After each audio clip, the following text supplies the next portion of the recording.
Kneel before Zod! You can't go! All the plants are gonna die! I'm gonna take a bath. Bad dates. I'll alert the media. Boys, keep off the moors. It's evil! Don't touch it! The name's Pliskin. No more hangers!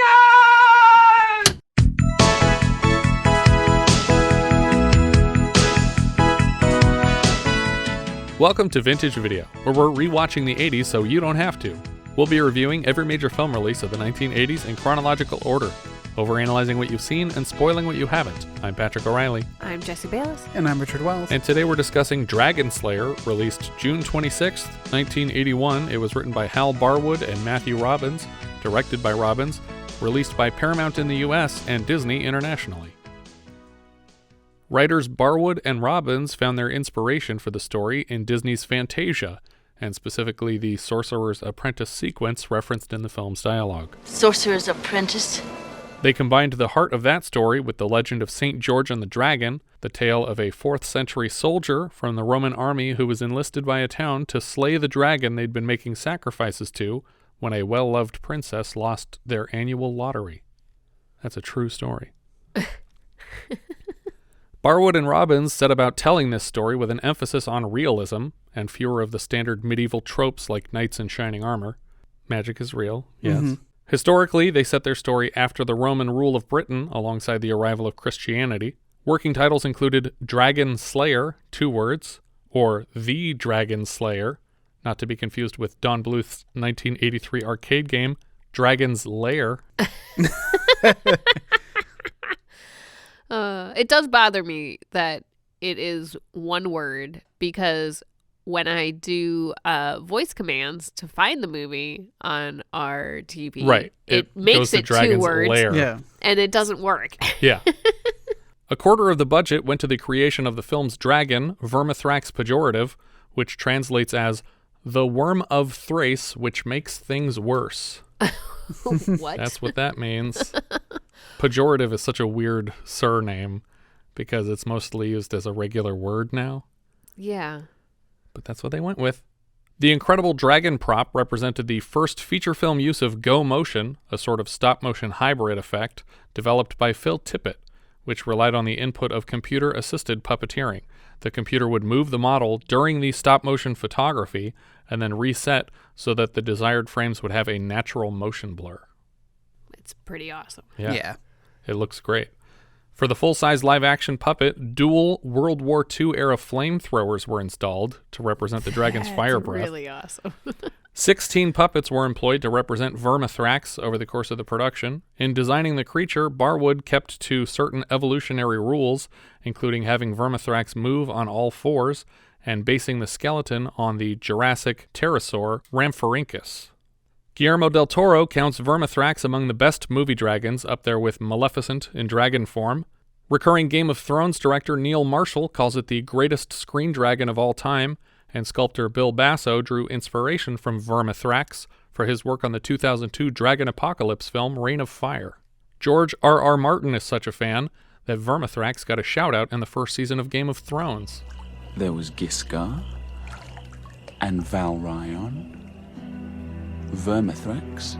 Well, they also used Valerian in Game of Thrones. Is that something that exists outside this universe? Either way, George R.R. Martin obviously took the name Tyrian from this also, or presumably did, so I wouldn't be surprised if he borrowed Valerian from this story too. This release was part of the same 2-picture deal with Popeye that was financed jointly by Walt Disney and Paramount, who split the budget between them, with Paramount distributing domestically and Disney overseas, making this the first and presumably only Disney film to feature male nudity. Coincidentally, the West German distribution was handled by 20th Century Fox, who have since been acquired by Disney. Did I block out the male nudity? When he jumps into the water. Yeah. Oh. Well, you see his butt. Do you see his front? When he's under the water, Yeah. You also see some side boob. I was going to say, you see her from the side. I don't remember. I guess I wasn't paying enough attention. You clearly weren't. Eric Roberts was initially announced as the lead and later replaced by Peter MacNicol.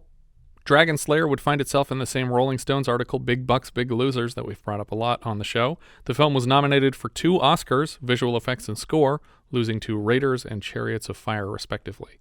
So it was a loser? It did not make its money back, no. That's such a shame. It was a loss for both distributing companies. The film starts with a group carrying torches through the hills in early morning as they approach a castle. Inside, we see an old wizard, Ulrich, walk around his conjuring room reciting Latin incantations. He makes a fluttery gesture with his hands and turns off all his candles at once without touching one. He adds liquid and powder to a cauldron, while outside, the torchbearers enter the gates and move toward the castle door. In the conjuring room, Ulrich the wizard stares into his cauldron as animated flames lick up from the basin and light is projected in the man's face. Terrified screams can be heard, implying that he's seeing horrors from far away or perhaps the future. An old man named Hodge puts on a helmet and races to answer the knock at the door. He seems to predict the questions of their guests. Is this? Yes, this is Crackermore, and yes, this is the house of Ulrich, and no, he won't see you. But I know you've come a long way. Your business is urgent. It doesn't matter. He sees no one. Please. Please yourself. Go home. He slams the window and the door in their face and sends them away. The boy leading the group, who we will come to know as Valerian, makes his demands known to the closed door, but the camera pulls back to reveal that Ulrich's apprentice, Galen, played by Peter MacNicol, is listening. The group intends to stay put until they are granted conference with the wizard. Galen delivers their demands to Ulrich, who appears entranced, but when he wakes from his mini-coma, he knows exactly why they're here and readily invites them in. Hodge seems reluctant to let them in, but follows his instructions. Ulrich dresses in his finest wizardry, but dismisses the staff, not wanting to appear infirmed. I do like that his finest wizardry is like a funky snake hat that looks not real. Yeah, it's like a leather cap with a leather snake wrapped around the brim. It kind of reminds me of like the loungewear fez that John Carradine is often photographed in. Okay, yeah. And I was like, okay. But he also mentions that this is a robe from another wizard who died. Right. I took it off the corpse of my other wizard friend. He tells Galen that this robe once belonged to Belisarius, the wizard he trained under. Belisarius was also a bit of an alchemist, capable of turning lead into gold, something Ulrich could never quite manage himself, which is the first hint we get that this story is meant to take place at the tail end of magic's grip on the world. The wizards of now never matched the powers of their masters, and Ulrich's apprentice seems even less equipped to follow in his footsteps. Ulrich asks if he still intends on a career of sorcery.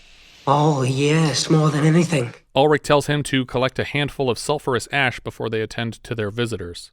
Galen steps through a door, plays a drum, and wobbles a saw blade to announce the arrival of his master. It's all very like 20s radio. Yeah. I love it though.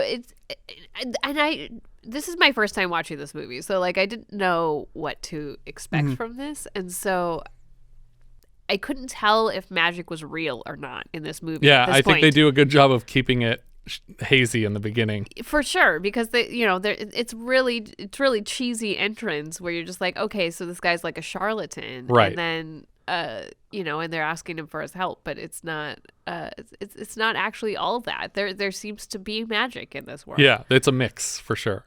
As Ulrich passes through the same door, Galen pitches the ash to the floor, igniting a cloud behind him. Ulrich recites Latin phrases which conjure flames in all his candles and fireplaces, the same words that I will eventually program our Google to respond to. Nunc habemus lucem. Sorry, I don't know how to help with that yet. I'm going to say, I'm never going to be able to turn the lights on in our house again. Even if you get the words right, probably. Those Googles are trashed. Ulrich asks for the one who calls himself Valerian to speak, a name which I don't think anyone said so far, so we might have gotten this information from his vision earlier. They try to explain their purpose, but Ulrich already knows it and asks for the artifacts they've brought to present to him. Valerian sets down a bag which slides across the table to Ulrich, containing a pair of dragon scales collected at the mouth of the dragon's lair. Next, Valerian presents what he thought was a claw. That's no claw, by the gods. It's a tooth. Ulrich recommends a few alternative dragon slayers, but it seems they've all passed on. Like, yeah. Ooh, that's much bigger than I thought.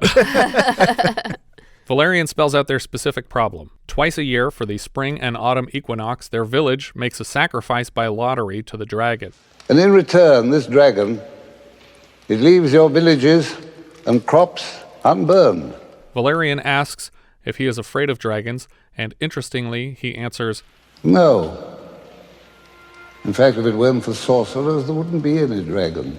which I think implies one of two things, either that sorcerers literally conjured dragons into existence, or that they're opposite sides of a magic coin in the same way that people say there can be no light without darkness. Oh, you mean like the Skeksis? Right, exactly. It makes sense then that as the last of the sorcerers fades from the world, he should encounter the last of the dragons, and they're both elderly. Ulrich can tell from the provided scales that this dragon is Vermithrax pejorative, an elderly and consequently very bitter dragon. They ask again if Ulrich will help, and he packs a bag to leave.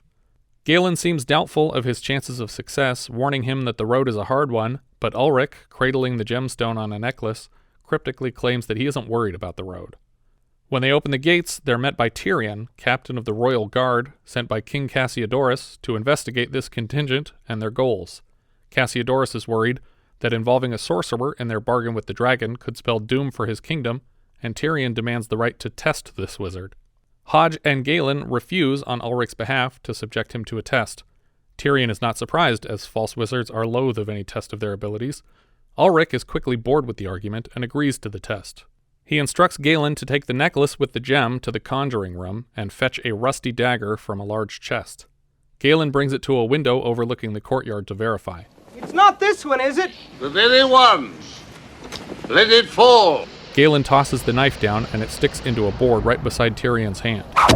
Ulrich plucks it from the wood and offers it to Tyrion, inviting him to plunge the blade into his chest. Ulrich recites another bit of Latin, Mortem confundit magus, which loosely translated means, death is confused by magician. From above, the purpose of this test has become clear to Galen, and he races to interrupt it, but all the doors of the conjuring room slam shut in his face. So at this point, I was thinking that the gem itself, or the crystal, was the only thing that had the power, but he clearly has power outside of it. Mm-hmm. Right, because he's closing these doors around without it. Yeah. When Tyrion finally stabs him with the dagger, Ulrich collapses and dies in the dirt. Tyrion, annoyed at the waste of time, drops the dagger on the dead old man's back and wanders back through the gate, having dispatched the last supernatural hope of defeating this beast. And when we see the journey back, it makes you realize how just kind of petty this whole that he traveled all of this way just to kill a wizard, the wizard and turn around and go back. Yeah. Well, was he traveling with them? No, he was following. So he was just following them. Yeah. To be like, this isn't gonna work, guys. Yeah. Like, that's it? Yep. Time well spent away from the kingdom. Upstairs in the conjuring room, Galen has fallen to the floor and all the doors slowly open around him. That night, Ulrich's body is burned in front of their visitors, and the flame is bright green. I'm not sure why they're all still here, but yeah. I feel like you would have turned around as soon as that wizard hit the floor. I guess out of respect, it's like, we did come all this way, and we kind of got him killed. It seemed like he was volunteering for it. He told the guy to stab him. We might as well get the extra mileage of following Tyrion and just riding in his wake. They thought there was going to be food at the funeral. Yeah. Like, I guess this is it, huh? Just the dead guy. Okay. Was the funeral meats did coldly furnish the wedding table? Shooting stars pass overhead as we dip to black on the green flame, and the next morning Hodge is scooping up Ulrich's ashes with a spoon. Tidying up the conjuring room, Galen tries on the snake hat and looks at himself in the mirror. He moves his hand, emulating one of Ulrich's gestures, and the keyhole of a metal chest begins to glow. As he throws a blanket over Ulrich's equipment, he notices the necklace and places it in the formerly glowing metal chest, which he tops with a large rock. Seconds later, he sees the necklace again, this time hanging upside down in a glass bulb and glowing. The second appearance of this necklace gets Galen's attention, and he calls to Hodge.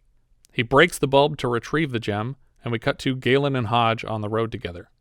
As he walks, Galen levitates a spinning egg in the air 6 inches above the palm of his hand. Hodge tells Galen he's got a long way to go before he'll reach Ulrich's powers, and in response, Galen plays a trick on him, levitating his backpack from his shoulders and stripping him of his clothes. That's the first trick I would learn as an apprentice wizard.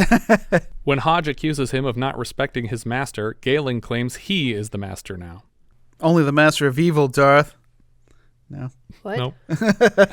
What's that from? Could be any Darth. What's it from? Oh, it's from Star Wars. Oh, okay. Jeez. He claps his hands, and Hodge is reclothed as his backpack falls to the ground. We cut through the woods to the camp of the travelers. Among them, an angry villager named Greil is complaining about what has been a huge waste of time. Valerian admits fault when suddenly their campfire is magically extinguished, and they call to the woods around them. What is it? Who's there? Galen and Hodge appear in another flash of sparks. Galen immediately offers his own services in place of the deceased Ulrich's. Even Hodge thinks he's overpromising to these people. We cut to the lair of the dragon, where this equinox's virgin is being led to her fate. A horse is pulling the sacrifice along to where they are headed and freaking out. The girl is walked the last 100 feet to the totem pole, where she is to be chained up with a hood over her head. A religious leader we will come to know as Horsrik raises a contract beside the sacrifice, and heavy growls emanate from the lair. The rest of the men run for cover while he reads. The woman struggles to free herself, squeezing her hands as tightly together as she can to pull them through the cuffs holding her in place. Eventually, her wrists are bleeding as smoke begins to pour out of the cave entrance. I'm wondering why she's struggling and pulling down when I would be trying to climb up the pole because she's literally hanging like by these chains between her hands. I'm like, you just get them up over the hook and run off, as opposed to breaking your wrists to try to pull them out. Yeah. She manages to get one hand free just as the dragon's claw rises from its home. She locks eyes with the beast, and it barks at her in a mix of animal sounds quite comparable to those later used in Jurassic Park. Amazingly, she gets the second hand free too, but it's too late. She runs full speed from the monster, but its foot drops in a puddle before her, and it catches up with her at every turn. It blocks her path with a spiked tail and smashes the wagon she was brought here on, freeing the attached horse. The dragon corners her against a stone wall. The sound of a grand inhaling can be heard, followed by a tremendous fireball, which cooks the girl in place. As she screams, Valerian sits up in their camp, possibly having dreamt the sacrifice.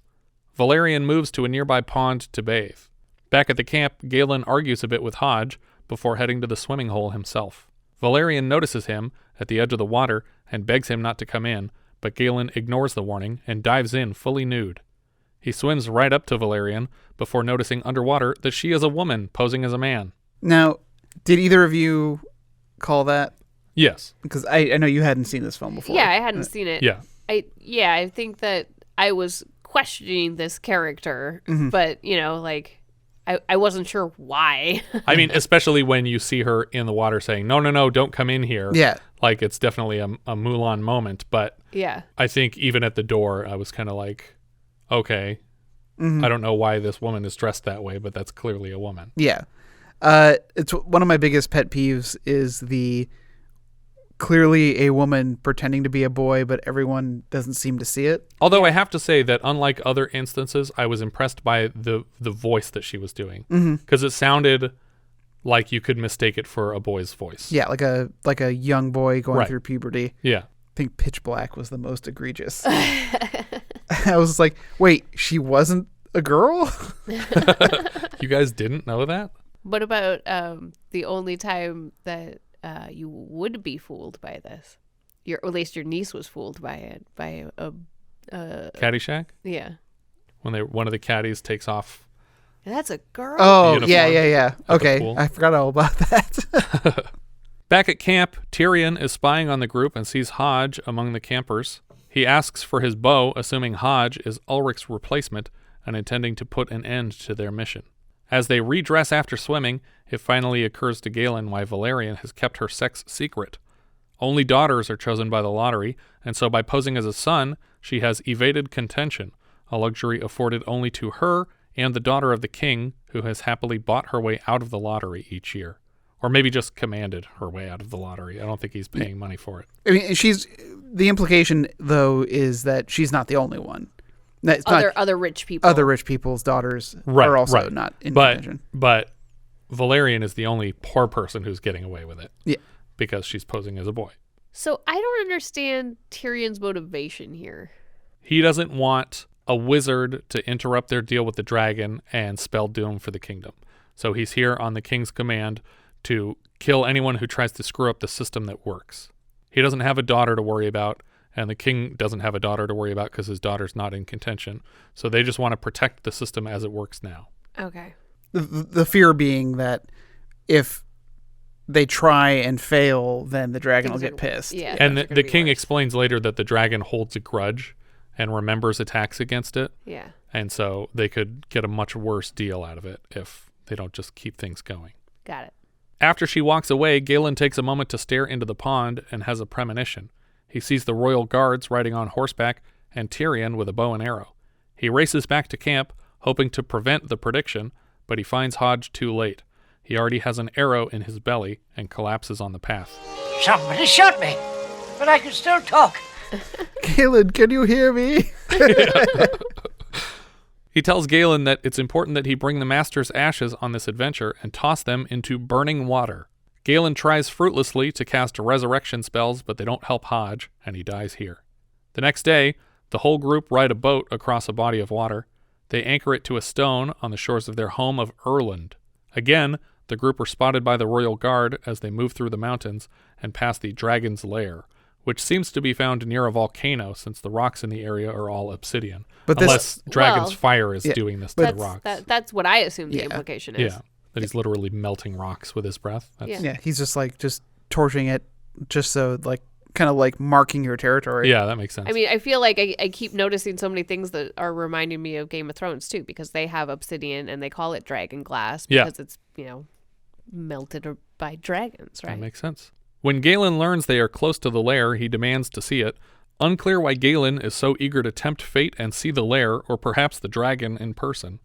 He seemed like a scared guy at the beginning of the movie, and as soon as he gave him this rock necklace, he's like, I'm going to do whatever I feel like doing. Well, I think that he's feeling a little full of himself. Yeah. But I also like that this is the not titular Dragon's Lair of Dragonslayer. Right, yeah. But I hear you on sort of like the turn on his attitude, because he does seem at the beginning of the film unsure of himself, and then it's not like he had a success that he's now overly confident. Unless you consider the floating egg to be a success. But when Frodo gets the ring, he's not immediately like, oh, I'm the shit, man. I should be in charge of this thing. The whole time he's like, I don't know what I'm doing. I don't know why. It just seems like a weird turn on the character. He finds the handcuffs used to hold the sacrifice in place still chained to the post. At the mouth of the cave, Galen asks if there's more than one entrance, but they claim that this is it, even though it looks too small for the dragon.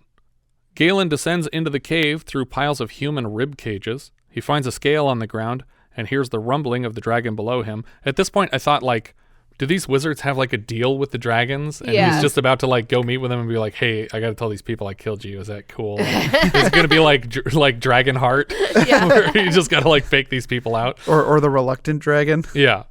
But no, he's just exploring in this dragon cave like he's wearing an invincibility cloak, when all he has is a nice necklace. I mean, it's nice.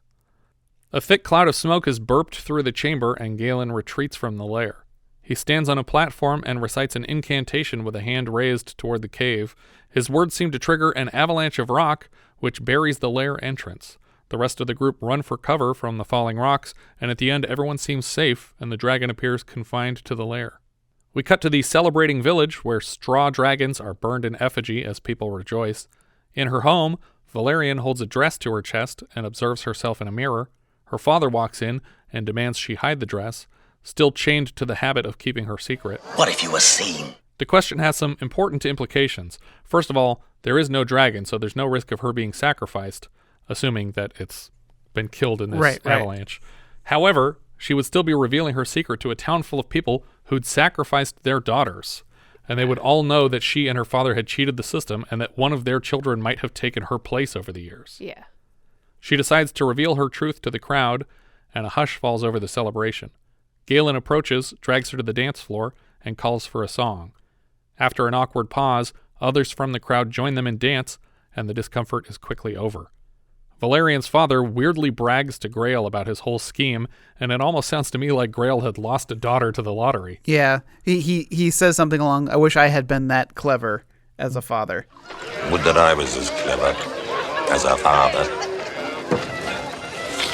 Come on, Greil. Don't begrudge a life spared. But that's not really what happened here. No life was spared because they haven't missed a sacrifice yet. A life was merely substituted for Valerian's.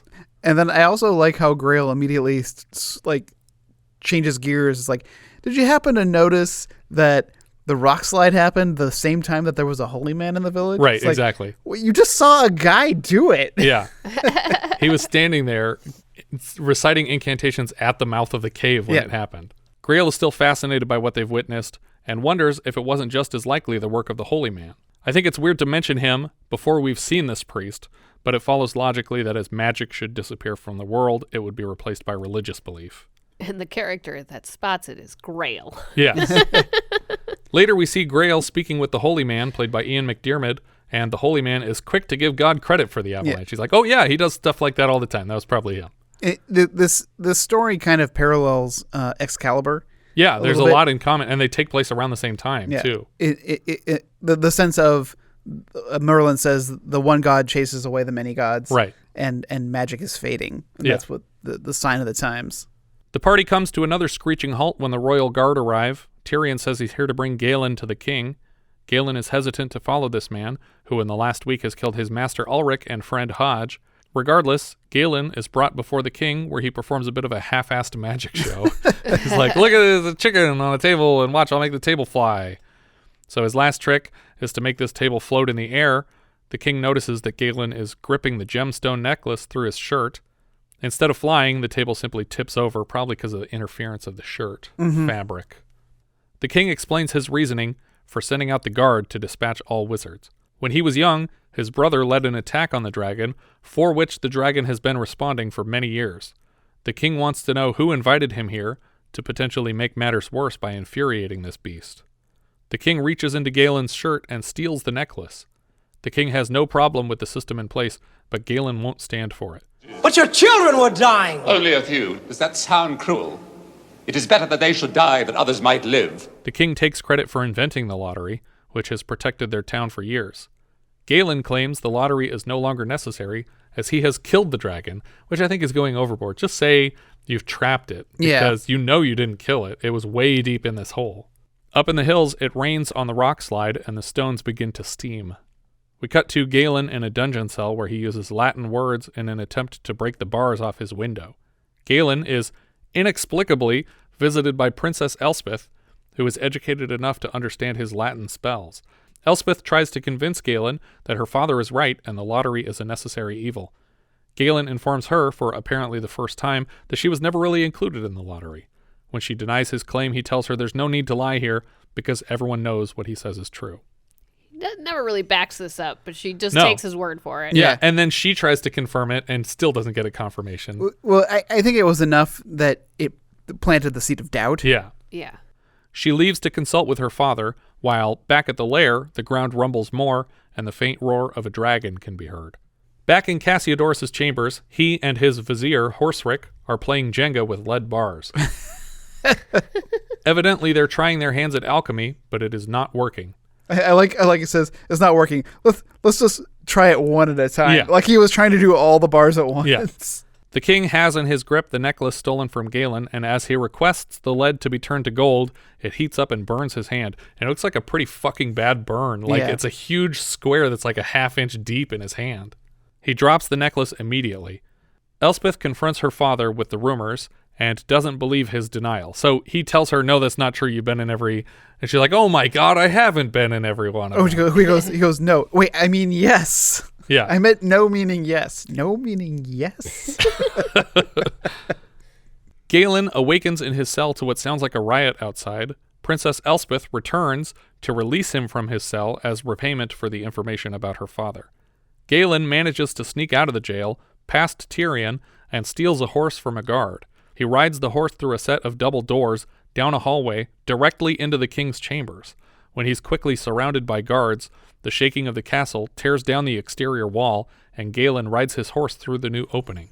Also, seems like a really bad castle design that the king's chambers is on the outside. On the outside. You could, like, just use a log to punch a hole in it and kill the king. It doesn't seem super sturdy. A little shaking took down a wall. Yeah.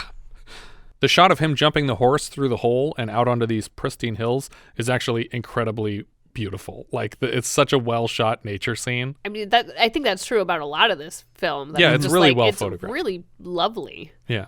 That night, the holy man leads a group to the dragon's lair to show them the power of the Christian god. He claims that Vermithrax isn't a dragon, but the devil himself.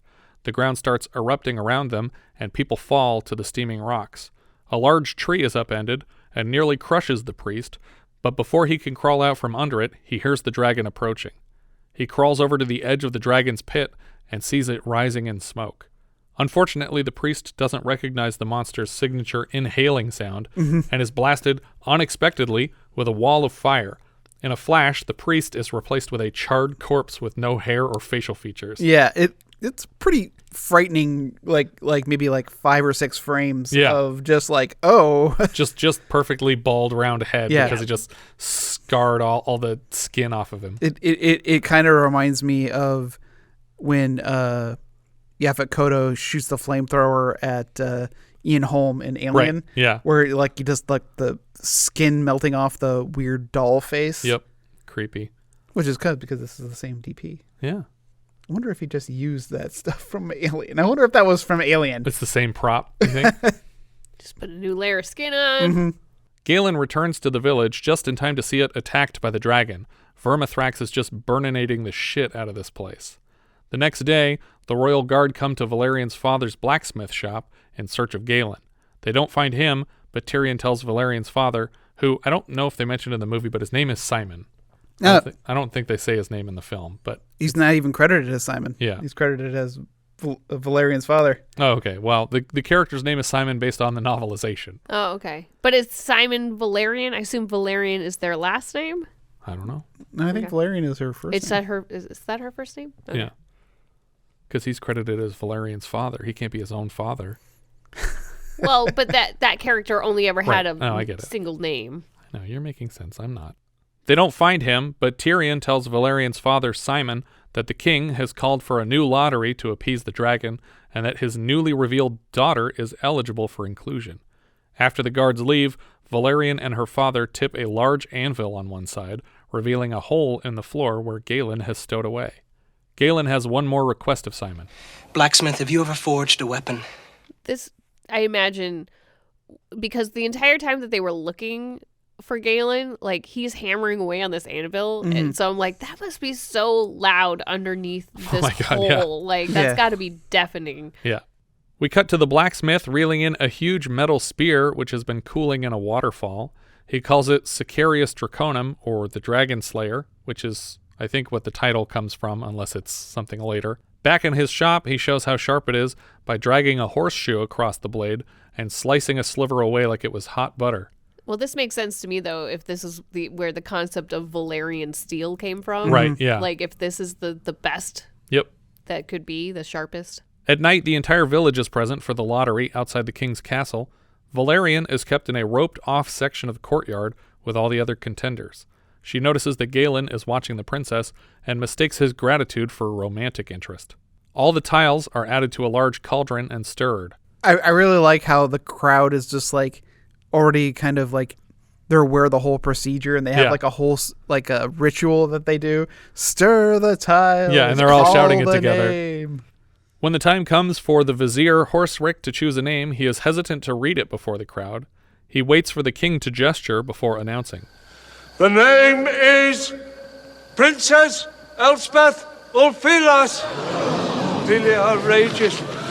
The king realizes what his daughter has done and stands to correct the mistake, but the crowd is not having it. The king claims the tile is illegible and offers to draw a second one, but this one too carries his daughter's name. Elspeth has made the ultimate sacrifice and included only her name in the drawing, instantly making her the most selfless character in the entire film. In the crowd, Valerian seems moved by what the princess has done, but never bothers to redress her own avoidance of the same lottery. During the princess's address to the public, Galen sneaks into the castle to retrieve the magic necklace. Right outside the king's chambers, the king asks Tyrian to do something about this to save his daughter out of loyalty to the kingdom, and Tyrian points out that if he was truly loyal to the kingdom, he would uphold the rules of the lottery. Yep, Tyrian is lawful evil. Yeah, exactly. Galen is caught in the king's chambers but not killed, because now the king needs a sorcerer to defeat the dragon before it eats his daughter. Suddenly he's sucking up to Galen before asking the favor. I've always had the greatest admiration for the black arts, you chaps with your mysterious spells. The king removes the necklace from around his own neck and sets it on the table between them, and the gemstone crawls across the table to where Galen picks it up and watches it glow.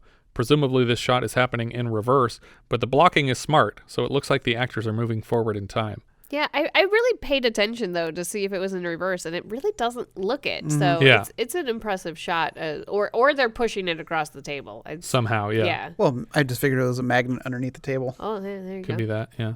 Back at the blacksmith shop, Galen makes plans to defeat the dragon and rescue the princess, and Valerian seems jealous of the attention. Galen requires extreme heat to prepare his weapon, and when the blacksmith can't provide it, he uses a spell which causes the tip of the Dragonslayer spear to glow red and then white. I love the sound effect here, too, of the thing slowly heating up. Like the metal, like, screeching from the sudden change. Yeah. It almost reminds me of the metallic scratching sound at the start of Texas Chainsaw Massacre when you hear the photos being taken during the opening scene. The blacksmith goes to work tempering the white-hot spear, and Valerian dips out the back door with a woven basket to go about collecting dragon scales in the mountains. She ventures perilously close to the dragon's lair, even encountering some of its younglings, one of which nearly grabs her by the arm. As we cut back to the blacksmith shop, the spear is now sharp enough to slice off the end of the anvil with a light tap. As Galen heads to the lair on foot, Valerian tosses him a shield that she has sewn together from a few dozen dragon scale. She warns him about the dragon babies, and he makes a note that all must be killed.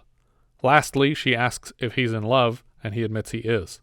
She guesses out loud that he's referring to the princess, but propositions him anyway. Yeah. Listen to me, Galen Bradwarden. Sorcerer's apprentice. You're going to be dead. The dragon will be worse than ever. There will be more lotteries. And I'm not a boy anymore. And you'll be eligible Because I'm still a virgin. Galen sits beside her and confesses that she is the one he loves, not the princess. They kiss. But for whatever reason, Galen refrains from adding the secret ingredient that the dragon is allergic to. Well, it kind of makes me wonder why they didn't go to this solution previously. Well, it seems easier than dressing her up like a boy every day. Like, how sad do you have to be if you're one of the guys in that town? It's like, hey, do you want to have sex? And they're like, nah, it's cool. Well, you might get eaten by that dragon, though. Yeah, I'm not really. I don't know. We'll see what happens. There's a lot of girls in this town. A wooden post is erected outside the dragon's lair, and the princess is dressed in the... What? Sorry. You children. A wooden post is erected outside the dragon's lair, and the princess is dressed in the sacrificial garb. Horsrik begins reading out the contract of the sacrifice to the dragon, which I guess has to be reread verbally each time. But the dragon insists on it. Yeah. And he's like, I want to see like a shot of the dragon just like with one claw on his own page underground. Like, yeah, that's right. Oh, he skipped a claw. With a pair of like little spectacles. Like little spectacles while he's Oh my God, that'd be so cute. Here's my red-lined version. Sign and return, please. Perfect. But the scroll that Horsrik is reading from spontaneously combusts in his hands. Galen appears in a puff of smoke between the princess and Horsrik, and the soldiers retreat except for Tyrian, who stays behind. He is here to defend the sacrifice that will protect his village. The two start crashing their weapons together, and amazingly, Tyrion's blade isn't sliced in half on the first swing. Whenever the weapons collide, bright blue sparks are tossed from the point of the intersection like in a lightsaber battle. The ground begins to shake as the dragon approaches. Galen uses his spear to cut the chains holding the princess in place, and he tells her to run, but instead of leaving, she walks directly into the lair because she cares more about her people than about herself. Tyrian stands behind the sacrificial post and taunts Galen, who rams his spear through the post and into Tyrion's chest. They can both hear the princess screaming in the pit behind them, and when Tyrian dies, Galen follows her into the pit, but the screaming has stopped. When he finds her, she is already dead and being gnawed on by 2 dragon babies. Oh my god. I was not expecting this. I did not think she was going to die after all that. No. And then after that, I didn't expect this, Babies. which is that he spears one of the babies in the throat while the other one tears off the princess's foot. Oh my god. It's just like, oh my god, this is insane.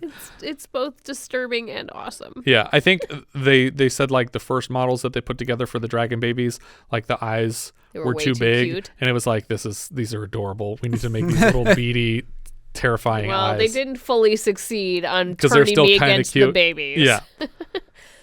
Galen swings his blade across and takes the head off of the foot eater. A third baby surprises Galen from behind a rock, and he bashes it to death with a torch. I was not expecting this end for the princess, because we'd revealed her as the best person in the movie. Yeah. And she just got her dead foot ripped off by a Muppet. Deep in the cave, Galen finds an entire lake actively burning. Something large moves through the surface of the water. Galen almost slips in, but catches himself. He hops from rock to the center of the lake of fire. As he surveys the room, the dragon appears from the water behind him. I like that every shot that we've basically seen thus far of the dragon has sort of been obscured, like as it comes out of the crevice with the priest and stuff, like smoke in front of it or a person in front of it. Well, there's been a person in front of it, or like we just saw a claw reach out and get the original sacrifice, and so like we are, over an hour into this movie, way past halfway, and we still have yet to fully see a dragon. Right. And sometimes when that's happening, you think, it's because this dragon looks like shit, huh? And it's not the reason. No, they've just built this amount of suspense, and I feel like it's a similar thing to like Jurassic Park. It's just like you build this world where you absolutely believe this thing is real, but you don't have to see it to be terrified of it. Yeah, because like they say, there's only 13 minutes or something like that of dinosaur footage in Jurassic Park. Or even Jaws. Yeah, exactly. Well, that was also because of technical difficulties, right. But it ended up serving the film really well. At the last second, Galen notices the dragon's reflection in the water, and he holds his shield to block the dragon's fiery breath. Is it a reflection or is it a vision? I don't know. Because the reflection wouldn't if it's appear. A reflection, then it has the Friday the 13th problem. Yeah. Which is that you can't see Jason's mom sneaking up on you with a knife if you're looking at a lake surface. Yeah. Yeah, you're right. It must have been a vision, because he had a vision earlier looking in water. So that must be what's going on here. Frustrated by the shield, the dragon blasts his fire into the cave ceiling, and Galen takes advantage of the moment by sneaking away beyond the dragon's reach.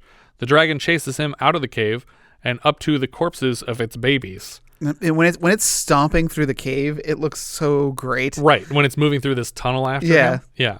And I think the motion blur really sells this stop motion. It's incredible. I still wish we had at least one test shot of Jurassic Park dinosaurs in stop motion, because I really think, because it would have been Phil Tippett and he would have been using go motion for sure. Yeah. I think it could have looked incredible.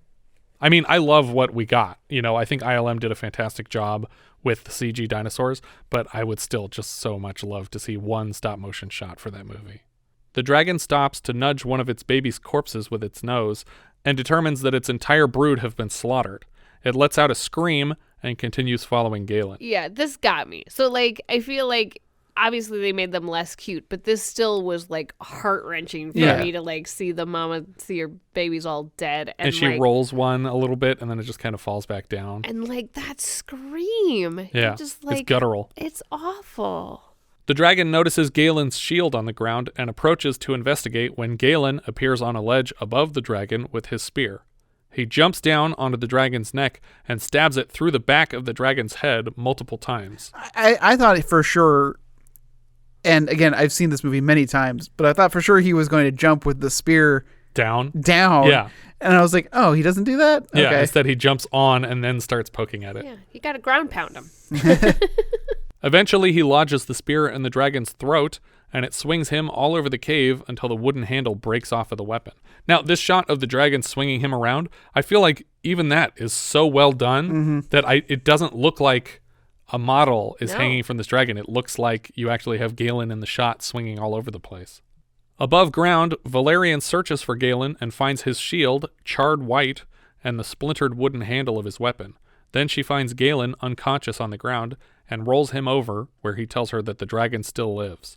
Back at the blacksmith shop, her father tosses the wooden handle into his fireplace, and she treats his wounds, begging Galen to leave town with her and to put this dragon in their rear view.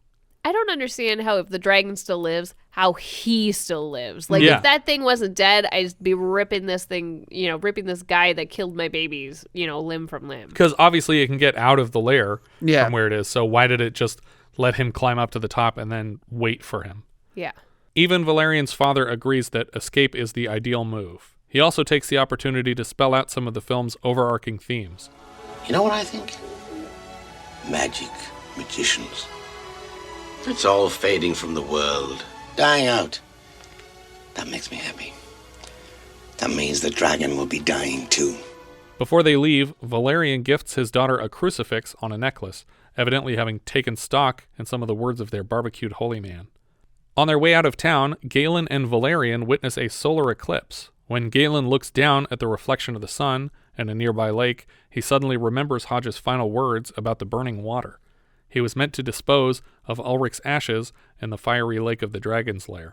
Galen is at once relieved and annoyed that Ulrich seemed to have this all planned from the beginning, especially when you could have just said, take it to the Dragonslayer, throw it in the water. You would have saved a lot of time if you did this from the beginning. Well, and they also make reference to that he was a necromancer. Right. And it's like, oh, okay, so, These resurrection things. Greil, who had put the most faith in the holy man before his untimely death, seems to have taken over leading the Christian church in town. Galen and Valerian enter the dragon's lair together, with the wizard's ashes in tow. For some reason, they split up, and Galen lets her take the torch. She quickly stumbles across the corpse of the princess and turns to rejoin Galen. Galen now stands in the center of the lake of fire with a satchel of Ulrich ash, apparently mixed with a great deal of glitter. That's what magicians look like when they burn. That's true, okay. Just glitter. The flames of the lake die down to nothing, and the room is dark and quiet for a moment. It's a great contrast from like the flame lit cavern to this kind of like eerie dark. And it's clearly the same set, just you turned off all the pyrotechnics everywhere. Yeah. The gemstone necklace begins to glow green, as do a pack of bubbles on the surface of the water. Suddenly, green flames emerge in a tornado above the lake, and the shape of a man is conjured inside the flame, and eventually, Ulrich, with a full headdress and staff, floats out of the fire to rest a hand on Galen's shoulder. You're back. I thank the powers that made me. Glad to see you too. Amusingly, Ulrich's first request is for food. Galen didn't bring anything. He was like, I'm starving. It's been days since I ate. Galen confesses to Ulrich that he is no sorcerer. Back at the village church, everyone is being baptized, including the blacksmith. Valerian spots Vermithrax high on a mountain perch. Galen and Ulrich exit the lair together. Vermithrax is preceded by her dragon Score and perches on a nearby peak. Valerian moves around the sacrifice area with a torch and finds Galen, who introduces her to Ulrich, who points out that they've already met. I remember. The girl who came to us as a boy. Ulrich presents his plan. Galen is intended to destroy the amulet, which is his name for the gemstone on the necklace. He also claims that by destroying the necklace, he will be killing Ulrich once again. The moon completely blocks out the sun, and Ulrich teleports to the rock the dragon was perched on under a meteor shower and shouts to the heavens. He summons storm clouds and lightning strikes. If you could teleport, why didn't you just do that? Yeah, teleport up to that dragon, you jerk. Galen and Valerian watch the scene from a nearby peak. Ulrich lifts his hands and freezes the clouds in place. The dragon swoops low over the sorcerer once, and then swings back over him a little bit lower. Just before the third pass, Valerian prepares a stone for Galen to smash the amulet with. The dragon is struck by lightning twice in her third attempt, and slashes open Ulrich's shoulder with a claw. When Ulrich stands back up, he is hit with a blast of fire that seems to have no effect. Valerian wrestles the amulet away and prepares to smash it herself, but Galen insists it's not the proper time. I like Ulrich, like after he's done being on fire, his staff is on fire, and he just kind of goes, Bleh. He just throws it on the ground. On her fourth and final pass, Vermithrax snatches Ulrich from the rocks and carries him into the sky, at which point Galen decides the time is right and smashes the amulet, causing Ulrich to explode like a bomb, taking the dragon down with him.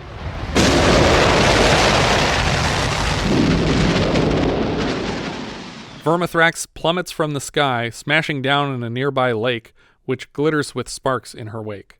The sun reappears from behind the moon, and we jump forward hours to the smoldering corpse of the dragon, entrails all strewn about, and the people of Erland arrive upon the scene, and Greil thanks the Lord for freeing them from this dragon's tyranny. Then, the king arrives and places a sword in the dead dragon, at which point Horsrik pronounces him the official Dragonslayer. So God and the king have both taken credit away from the humble Dragonslayer. I was watching this with my niece. when that kid comes up and does that, and they say that, and she goes, "What?"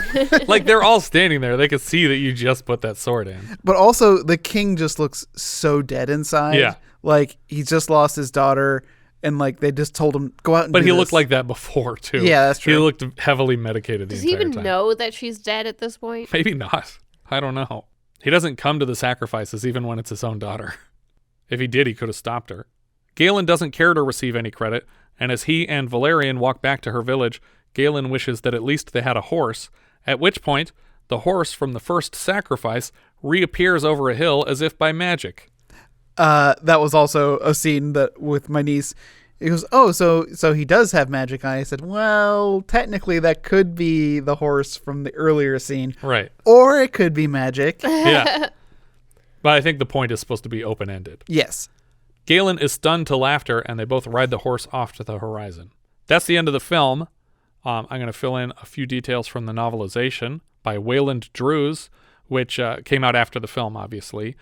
Galen has a sister named Apulia. He was left with Ulrich by his parents as an infant because he displayed an early adeptness with magic, but he was a bit ADHD, and he often fucked up spells, which concerned Ulrich.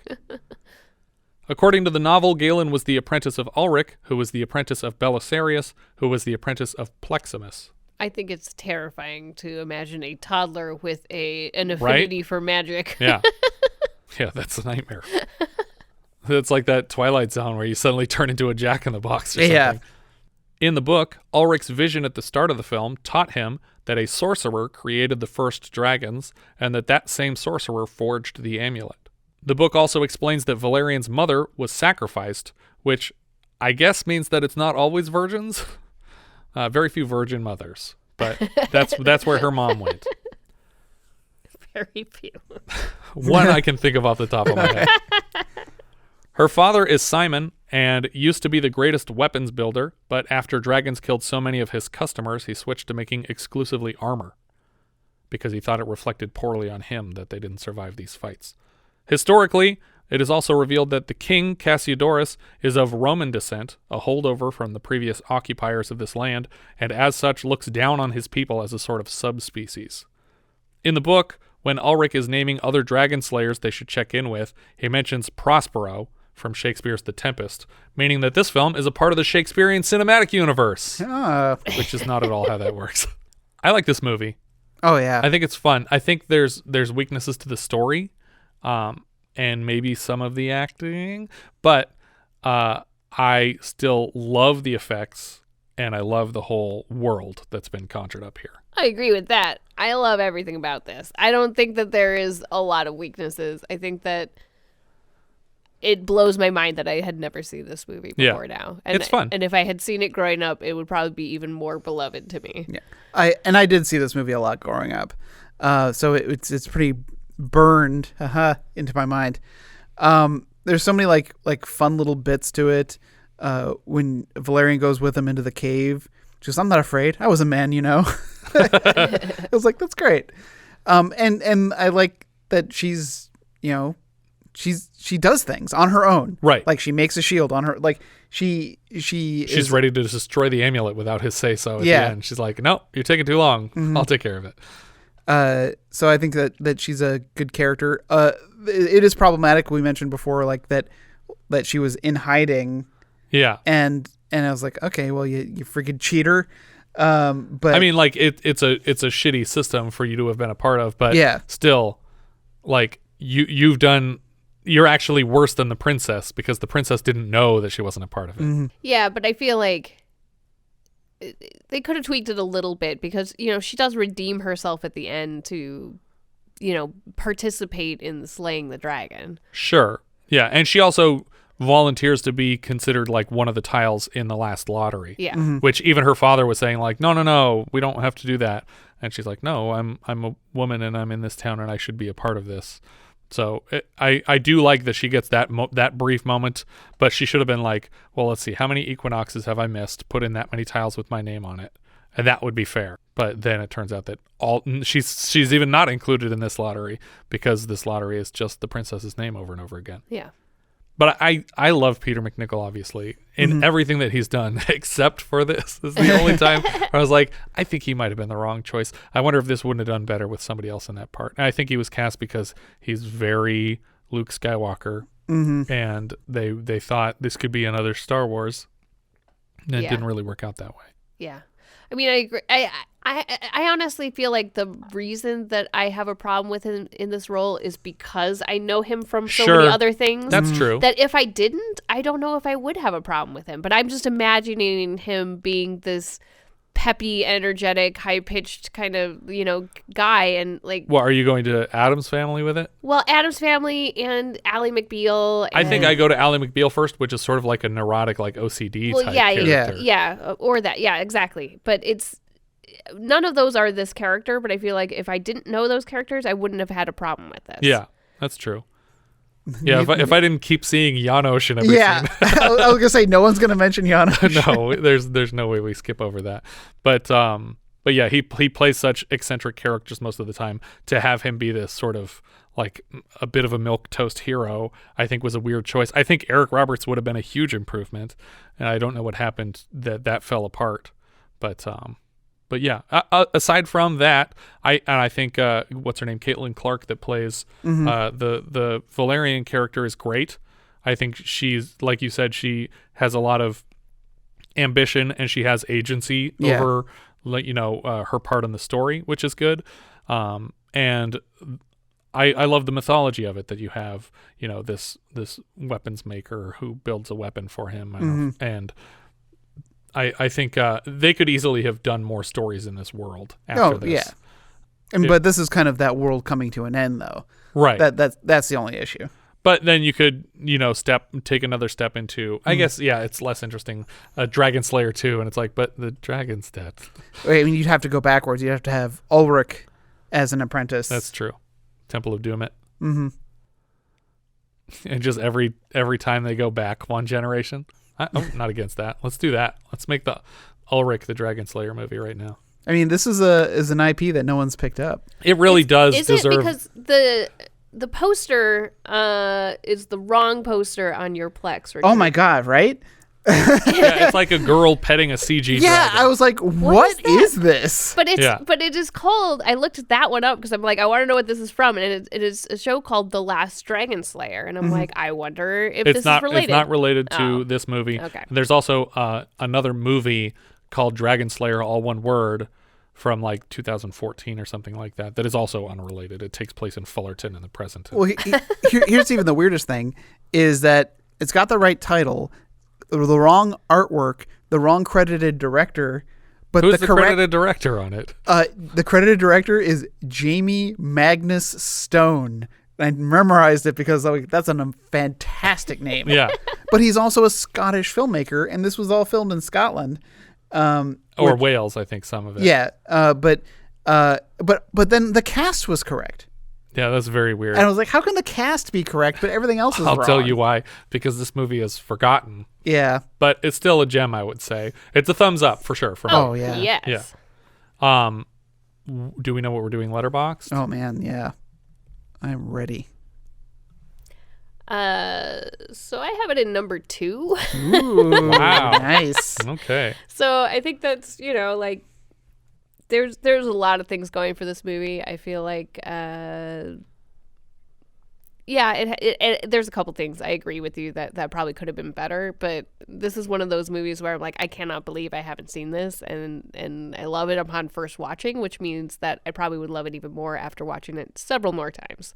So number 2 out of 84. It's right probably now? not going to stay there. I mean, it's below Raiders. We got a lot of good stuff coming down the pipe. Yeah, there's so. a lot more good stuff coming down. I anticipate it'll be knocked down a little bit. We have a huge gap between our 1s and our 2s right now. Yeah, so. I mean, Raiders and this, and and then Scanners. But I'm like, it's right up there. Yeah. Richard. I have it at number 5. So that puts it below Thief, but above Knight Riders. That's exactly where I had it. But then I'm like, I'm gonna bump it up a few. Yeah. I think because Excalibur is still near and dear to my heart, and Scanners and Thief were somewhat newer to me. Yeah. I mean, I had seen Scanners, but like this like kind of re-endeared it to me. I'm just remembering how much I loved Thief. Well, that was sitting down to watch that this year. I was like, wow, that's such a great movie. Up until about a minute ago, I had it right below Thief because I'm like the only thing that's really like sticking out to me that makes Thief better than this movie is just how gorgeous that movie was shot. Yeah. It's just a beautiful movie. But like if you sat me down and you're like, you get to watch one movie. You either get to watch Dragonslayer or Thief. I'm gonna pick Dragonslayer. Of course you are, yes. Yeah, I agree for you that you would say that. For me, I hope you guys aren't mad. 84. No, and keep in mind that my list works differently than your guys's, and I like everything in like the top half basically. But this is in 25th, which is right next to it's just under Knight Riders and above Cannonball Run. So that's where I have it. It's 25th place for me. I actually had it under Knight Riders until a few moments ago as well, because I really like Knight Riders a lot. I think Knight Riders just edges it out in heart for me, because I just love the interactions between the characters there. Our writer-director was Matthew Robbins. He wrote and directed Corvette Summer, which I also love, and Batteries Not Included. He also wrote Mimic, Crimson Peak, and most recently Pinocchio for director Guillermo del Toro. Writer Hal Barwood previously wrote The Sugarland Express for Steven Spielberg because apparently Barwood and Robbins were both classmates of Spielberg and Lucas, and so they knew each other and were aware of each other's works at the time.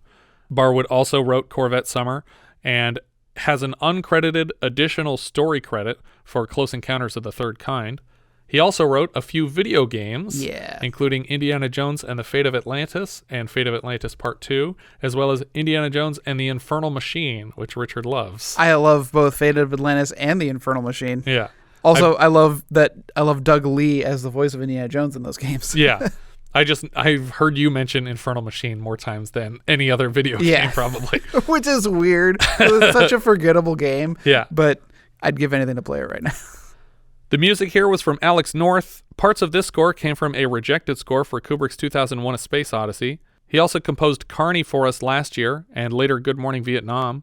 Over the course of his career, he's been nominated for 15 Oscars.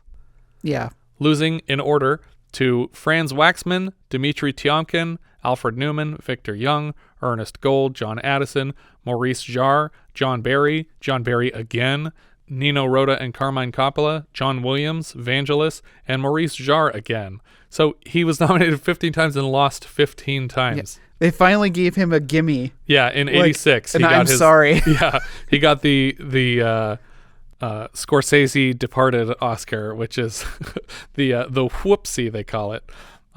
It was an honorary Oscar to commemorate his contribution to the art. He is responsible for the scores of A Streetcar Named Desire and Death of a Salesman the same year, Viva Zapata, Spartacus, Cleopatra, and Who's Afraid of Virginia Woolf. So they're not small titles either. These are huge movies, but they just came up against other huge movies. He shares the number 2 spot for most nominations without a win with Roland Anderson, set designer and art director, and Thomas Newman, another composer. Yeah. The number 1 is 16 nominations and no win. Greg P. Russell for sound design. Oh, interesting. But Alex North shares the number 2 spot. Is Thomas Newman related to Alfred Newman? I don't know that. Cinematographer Derek Van Lint was the DP on Alien. Not a lot of other stuff, but Alien's a huge one. Yeah, and because that movie is very well shot. Yeah. The editor was Tony Lawson, who previously cut Straw Dogs and Barry Lyndon. We saw his work last season on Bad Timing for Nicholas Roeg, and later he cuts The Witches for Nicholas Roeg. He also works a lot with Neil Jordan. So he had done The Brave One, Ondine, and Byzantium. Oh, okay. Peter MacNicol played Galen. This was his first film, and he's back next year for Sophie's Choice. He was John Cage on Ally McBeal. He was Gary Granger in Addams Family Values, and Dr. Janosz Poha in Ghostbusters 2, the art restorer / assistant to Vigo the Carpathian. Apparently, he is quite embarrassed by this film and doesn't discuss it. Oh, really? Yeah. Caitlin Clarke played Valerian. This is also her first film, and she played Simone in Crocodile Dundee, but not a lot of other credits beyond that. Ralph Richardson played Ulrich. He's back as the Supreme Being in Time Bandits later this season. He's also Alexander in Dr. Zhivago. John Hallam played Tyrian. He was Luro in Flash Gordon last season. That was the assistant of the Brian Blessed Hawkman leader. He was like second in command of the Hawkmen. He's also PC McTaggart in The Wicker Man. Later, he is Lamson in Life Force. Albert Salmi played Greil. He plays E1 in Escape from the Planet of the Apes. He's Mr. Noonan in Caddyshack last season, and we also saw him in Cloud Dancer and Brubaker. Sidney Bromley played Hodge. He's Alf in An American Werewolf in London later this season. He's also Engiwook in The Neverending Story, who lives near the gates of the Southern Oracle. Roger Kemp plays Horsrik. We just had him last week as a spokesman in Superman 2. Ian McDiarmid was Brother Jacopus. He's Chancellor Palpatine, or Emperor Palpatine, or Senator Palpatine. You choose your flavor. We saw him last season in The Awakening as Heston's daughter's psychiatrist, who I think she kills with a syringe or something that she finds in his desk. Oh, yeah. Alf Mangan played Erlander. He's Tequil in Star Wars A New Hope. And James Payne played another Erlander, and he's a taxi driver in An American Werewolf in London later this season. And later, a NASA man in Life Force. Those are all the credits I had for this one. Oh, well, I mean, we did talk about Phil Tippett a little bit already. Oh, right. Yeah, I should have gone through more of his credits. But yeah, Phil Tippett is amazing. He's credited as the dragon supervisor in this, but dinosaur wrangler in Jurassic Park. Which I think was the birth of the "you had one job" meme. Yeah. Because Phil Tippett was in charge of keeping the dinosaurs in check. And I can't remember what the title was. He was quoted as a demon supervisor. But he's also the animator for the Ed 209.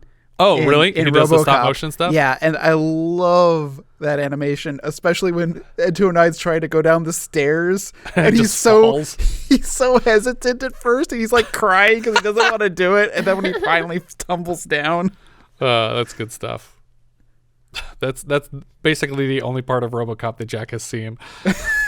Because we had to turn it off right away because Eddie was like, I don't like this. Was it the boardroom part? Yeah. Yeah, because why would you show that to them? Because that's the first scene. It's RoboCop. You got to show it to them before they're old enough to see it. I think that's everything for Dragonslayer. If you guys have any thoughts you'd like to share, we are Vintage Video Pod on Twitter, Facebook, Instagram, YouTube, and Letterboxd. Whereas I've said before, you can find each of our full movie rankings for the year. We can also be found at vintagevideopodcast.com. We also have a Discord. Join the 24/7 movie chat and share your thoughts on episodes past, present, and future at vintagevideopodcast.com/Discord. And if you're listening on YouTube, don't forget to subscribe. There's a button somewhere to do that. And then you're subscribed. Thank you so much for listening. I hope you'll join us next time when we'll be discussing For Your Eyes Only for You, which IMDb describes like so. James Bond is assigned to find a missing British vessel equipped with a weapons encryption device and prevent it from falling into enemy hands.